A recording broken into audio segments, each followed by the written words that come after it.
When people in Michigan don't like the way their elected officials perform, they can take action. Recalls in our state are relatively easy to get started, and this year there are a number of attempts to throw members of the state House, state Senate, even the governor out of office. 24-hour News 8 political reporter Rick Albin has been looking into this issue. He joins us now to talk about it. You know, in some states, there are only 19 that have a recall petition, and in some states you have to have some kind of a legal precedent, but in Michigan you can start a recall for just about any reason. Reasons this year could be numerous when you look at all of the activity over in Lansing in the last 5 months. Here is how the process works. You submit language for approval to the County Election Commission. And then after they approve that language, you go out and get petition signatures, but you have to wait to file those petitions until the person has been in office for 6 months. In this case, July 1st. The other thing is you have to have 90 days to collect those signatures, so they all have to be collected in that time period. Those people signing the petitions have to be registered voters in the district the person being recalled represents. For example, a state senator is being recalled. You have to live in his or her district in order to sign the petition. In the case of the governor, of course, everybody in the state is eligible to sign on. Now, it is relatively easy to start the process, but the numbers make recalls rare. Only 3 have made the ballot in recent memory. 2 state senators were recalled in the early 80s.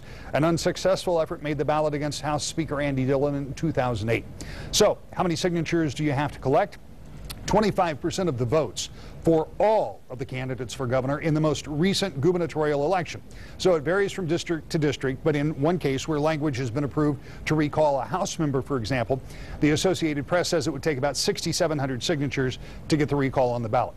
For a particular Senate district, that jumps up to about 19,000. For the governor, more than 800,000 signatures. And remember, all those have to be collected in that 90-day window. A quick note, other recalls have happened on a more local level. We're talking about state rep, governor, and state senator. Right now, language has been approved for the recall process to proceed for Governor Rick Snyder and for Senator Mike Knopf from the Battle Creek area. Hearings on language for recalls for Senator Judy Emmons from Montcalm County and Speaker Jace Bolger will be held in the next week.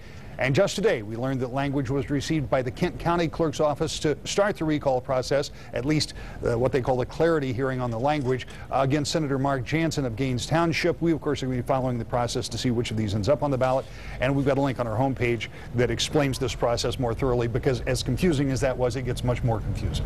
A lot of talk about recalls lately. More frequent than usual? Yeah, or? I've never seen anything like this. Even back, if you go back to the early 80s, where there were those 2 successful recalls, I was talking to some colleagues that were covering Lansing then. I wasn't there in the early 80s, but they've never seen this much activity. There may be 14 right now that are being considered.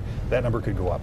It's all over the board too, Rick. I guess there's a consensus that there are a lot of folks that are upset. Yeah, and that's something. Really, that's all it takes. All you have to do, it doesn't have to be malfeasance. You don't have to, it's not like you have to commit a crime. You just have to do something that people don't like. And the case, in this particular case, has to do with anything from pension taxes or has to do with the emergency manager law. I think one of these was filed because they didn't allow the income tax to revert back to 4.25% as it was supposed to. So it can be for almost any reason. All right. Thank you, Rick.